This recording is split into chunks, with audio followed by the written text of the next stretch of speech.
What's going on, everybody? Welcome back to Ben's Tackle Talk. Today we're going to be talking about turkey hunting. It's right around the corner, turkey season. Super excited. Here we go. So guys, today we're going to be talking about turkey hunting for beginners and just the basics to get started and hopefully get your first bird on the ground this spring. So I've been hunting turkeys for 2 years and had some good success. Got one bird down so far. And I'm just going to give you my knowledge based on what I've seen in the past 2 seasons. So what you guys may or may not know is that turkeys have good hearing, even better eyes. So good camo and a good comfortable seat is very important, so you're not moving around when you have Tom at 30 yards and you're about to pull the trigger and you're shaking around because your chair is not comfortable. Another thing you guys are going to want is a gun that's set up for turkey hunting. So my gun is a 20 gauge, which is not ideal, but it's what I shoot for ducks and just about everything else, so 20 gauge works. And there's quite a big selection of 20 gauge turkey shells. Like I shoot Winchester double X's in a 3-inch 5-shot. Pretty sure it's 1.25 ounces. So it's a heavy enough shot to put the birds on the ground. I'm not 100% worried about that. And another good thing you're going to want is a good choke. I shoot the Winchester Longbeard XR, I think it's by Carlson, if I'm not mistaken. Anyways, I'll link it down below. And another good thing you're going to want is a good sight. So there's different sights. There's sights like a red dot, where you just mount that to the rib of your gun. And it's a little red dot. It's basically like a scope. You could also have a scope, a low magnification scope, because you're not going to be shooting at whatever 300 yards with a rifle. You're going to be shooting at max 55 yards at a turkey. So you're going to want a low magnification scope. Or you could also have, they make these little dots that you put onto the rib of your barrel. It's two, like I guess, you have the front sight, it's 2 front sights, and then that's the magnet, and then you have the front sight that comes on your shotgun, and then you just line them up to make sure you're on. It's not as easy, I guess, but it's pretty easy to sight in. It's not as easy once you're shooting because you don't have a specific dot and you have to make sure they're lined up. But if you have the gun shouldered properly, it's not too big of a problem. So the next topic I'm going to talk about is private and public land for turkeys. The difference between each and how to hunt each one. So to start, we'll start with public because that's what I have the most experience on. That's actually what I killed my first bird on. I killed it on public on the opener of last year. And things I've discovered from public is that you don't want to hunt with a decoy most of the time. There's a few scenarios where you want to carry it just in case. But you don't really need to hunt with a decoy because those birds are educated. They've seen a ton of hunters, and a decoy will just turn them off and send them the other way. A scenario that you could use a decoy is, say you've scouted the bush or the field that you're hunting on public, and you see that birds use the exact same spot every single day. You could put a decoy there to make it seem more realistic, because you know the birds are going to be there, and you're not just putting a decoy there by chance that a bird will come by and see it. You know the birds will be there, and you know the birds know that it's natural for a bird to be in that spot. And decoys also get less effective later in the season. On the opener, it's not too bad, but older toms, they're smarter. They've seen multiple hunting seasons. They've seen multiple decoys, multiple hunters, heard multiple calls, and they know that a decoy is not what it appears to be. But early in the season, it's pretty easy to fool a jake, and maybe in the first week or so, maybe 2 weeks, they're smart, but then they're dumb, but then they'll smarten up, and they won't come to a decoy no matter what later in the season. They see it, head the other way. So private land for decoys, you can use them basically every time, because if you know you're the only one hunting that property and the farmer told you you're the only one who's allowed, you can use decoy every time, because those birds only see a decoy when you're hunting there and not by every other hunter that hunts there. Only you, and those birds obviously not as educated unless if you border public land. If your property borders public land, those birds might be a little bit smarter. But if you're in a big flat of fields with a little bit of bush, those birds will not be expecting for it to be a decoy. They'll think it's an actual jake, tom, hen, whatever you put out, and that usually seals the deal if you scouted your birds properly and you know where they'll set up. Another thing that's very important is decoy placement, because sometimes you'll be setting up, it's dark, you're not 100% sure where you're going to sit down on which tree, and you place your decoy, and then the sun comes up and you realize your decoy is at 55, 60 yards, right? That can happen, and Sometimes you'll have a bird strutting around your decoy at 60 yards, just out of range, and it's just a mistake that you can easily avoid by just bringing your decoy a little bit closer when you're setting up and knowing where you're going to set up before you set out your decoy, because it could lead to a costly mistake.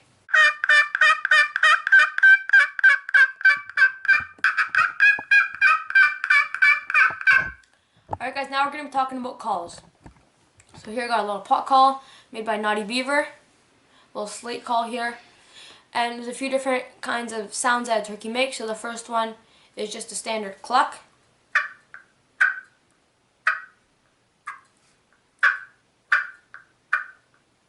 So just a little like, so what you want to do is you put your call or your striker on the slate on a little bit of an angle and just short sudden movements.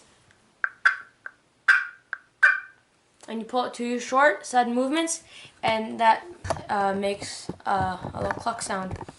Next is going to be a yelp. So that's the classic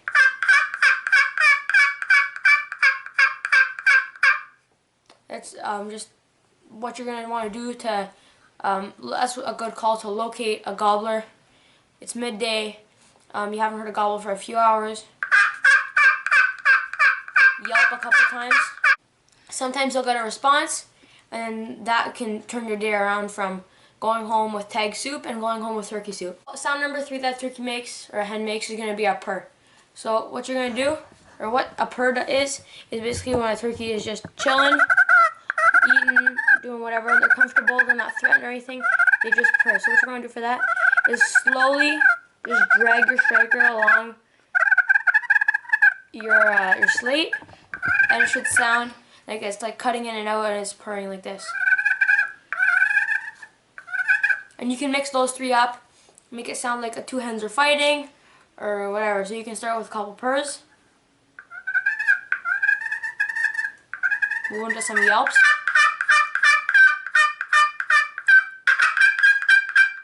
and sound like an aggressive hen with some yelps, or pardon me, some cutting. And then sounds like hens fighting, make it sound like a really realistic scene. Bring those jakes, those toms in, and just sound like an actual turkey instead of just a hunter that's just making some sounds, right? You're going to want to actually sound like a turkey and not like a hunter. That's your goal. There's also box calls, mouth calls, there's different kinds of pot calls. They make crystal, aluminum, there's some other ones, not 100% sure what though. But I like to use a slate call. This is the sound I like the most. It's just, I find it produces a good sound. It's pretty easy to use. I've only been practicing with this for about 4 months or so now, and gotten pretty good, as you can see. And calls for in the rain, you cannot use a slate call, you can't use a crystal call. You can either use an aluminum call, which is super loud, or a boat paddle call, which is basically a massive box call. They're pretty waterproof, and the rain dampens sound usually, so you want the loudest sound to carry the farthest distance. Or you could use a mouth call, which is not super loud but sounds the most realistic out of those 3. So if you want to go for realism and you're on public and you want to sound exactly like a turkey, you use a mouth call and you take away from that range but you add realism. Or if you're hunting private land, you can use aluminum pot call or a boat paddle box call and be super loud and just get those birds' attention and get them coming in. And scenarios where a mouth call is ideal is when that bird is within 100 yards and you can see him, and if you move too much, he can see you. So say I'm using that, I've got quite a bit of movement here with the pot call. With a box call, it's even more. So you're going to want to use the mouth call, which is just moving your mouth. I'm not 100% sure how to use one of those, but I know it's just moving your mouth. There's no hand movements. And also you can be more ready with your gun because you don't have to have your hands on the call. You can just have your hands on the gun and calling. So next we're going to talk about setup and how you would want to set up accordingly to the amount of bush, where the birds roost, possible trails that they're traveling on, how much field there is, the shape of the field, all that stuff comes into play. So I have a little drawing here that I'll describe here. Alright, so guys, now where you would want to set up first thing in the morning is somewhere where you'll be able to see for quite a ways. So you'll have the roost You want to keep the roost a good distance from you, maybe 100, 150 yards away, just so that way the birds don't see you when you're sneaking in the morning. You want to take a route that's far enough away from the roost so that the birds can't see you and they don't just fly down the other way and completely avoid you. So you're going to want to set up a safe distance, a good distance from the roost. This is where you're going to want to set up. And then decoys, if you're going to put some out, put it, or set yourself up, first, about 10, 15 yards out from the tree line. And then your decoy another 10 yards from the tree line into the field, and you're going to be 15 yards from the tree line into the bush. So that way you have a little bit of stuff to break up your profile when the birds are keyed in on your decoy. They're not going to see you behind it. They'll see the bush, and they won't have to worry about seeing you. So when you're going to want to set up, you're going to want to find a tree that's wider than your shoulders to break up as much profile as possible. So you're going to want to find a wide enough tree, because the turkeys, when they see you, they'll see you as part of the tree instead of instead of a completely different silhouette. So then say you're hunting and the hunt doesn't go your way in the morning, birds bugger off into the field somewhere, maybe another bush on the far side, and then you're going to want to come and set up on the trail somewhere, if there's a trail in your property, or a game trail that the birds travel along, because then you can pick them off on their way back into the bush where they'll end up roosting. So this is more late morning, early afternoon strategy. So you're going to want to move, make sure you don't spook anything on your way there, get to the trail that you think the birds are traveling along, and set up accordingly to the direction they're coming from, where you could possibly set up a decoy. Usually when you're going to set up the decoy, you're going to put it as realistic as you can to how the birds are traveling, so facing the same direction in the same general area as one where one would be standing. Something that will give you a good idea of how to set up a decoy is tracks. So if you're looking for turkey tracks, you'll see which directions are pointing. Usually it looks like 3, and then it has 1 coming off the back. So whichever direction 3 yards where they're going. So you're going to have it facing where they're heading. And you're also going to want to, if they're strutting on that trail, maybe put a strutter decoy, if that's a strut zone. And if it's just a travel highway, don't bother putting a strutter, just put a hen or a jake decoy that isn't strutting. Just so that way, once again, match what those birds are doing. And you're going to want to set up 25, 30 yards away, so that way the bird's attention is on the trail and not on you, who could be however close you set up, if you set up incorrectly. And every time you change to a new spot, you can call, depending on the bird's attitude of that day, either softly or heavily, just to let the birds know that you've moved location, that you seem like a hen that's moving around throughout the area. And for calling, guys, you're going to want to call about every maybe 20, 30 minutes or so.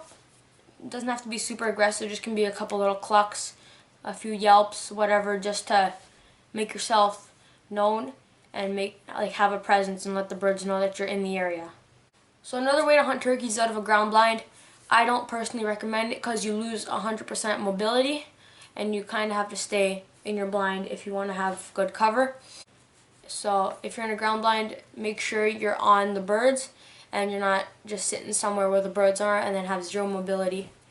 And ground blinds are also a little bit noisier to set up, 2 in the morning, so it's not always the best option unless if you're hunting birds that are quite a ways away, like pushing 300 yards, because otherwise they'll hear you, see you setting up a big green blob, and they'll know that something's up and they won't come by.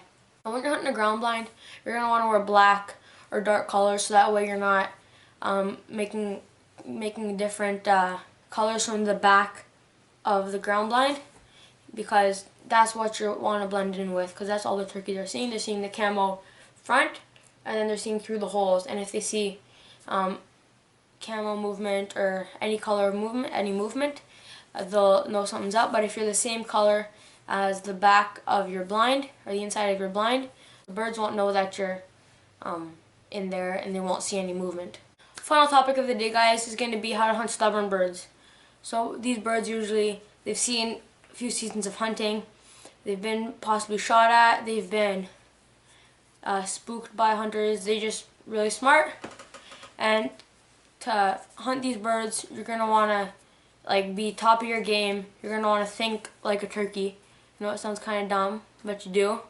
And you're gonna wanna think, okay, you're gonna wanna pattern this bird's habits, and you're gonna wanna know exactly where it is, so you can give yourself as many opportunities in a day as you can to get a beat on those birds and squeeze that trigger.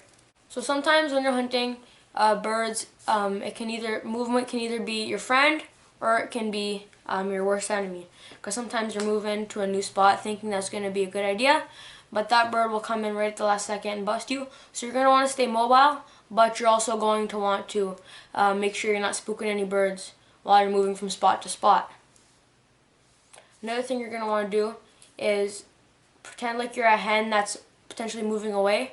So say you know a bird is in that direction, maybe start walking away and give some light clucks once in a while.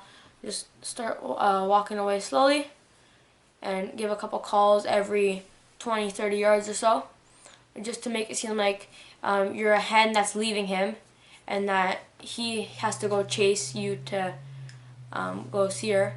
And that's when sometimes those birds will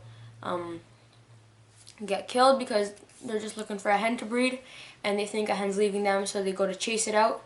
And then that's when you want to set up a good spot facing the direction that the bird will come.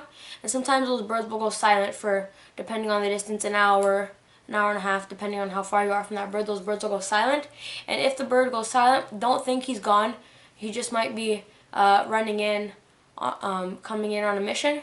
Make sure that you're not moving too much if he does go silent, because he could be 40 yards away in thick bush and you'll get up, see his red head, and he'll be gone before you know it. One last thing I'm gonna want to talk about before we're done today's video is the importance of sighting in your gun, because you don't know.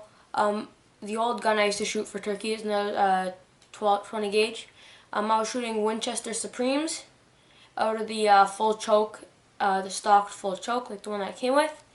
And it had a bad pattern at 25 yards. So make sure you're sighting in your gun. Don't just get any full choke, any shells, and think, okay, I'll have a good range at 40 yards. No, that's not the case. Make sure you get good shells that shoot well out of the right choke, and that way you'll be able to have a good downrange precision.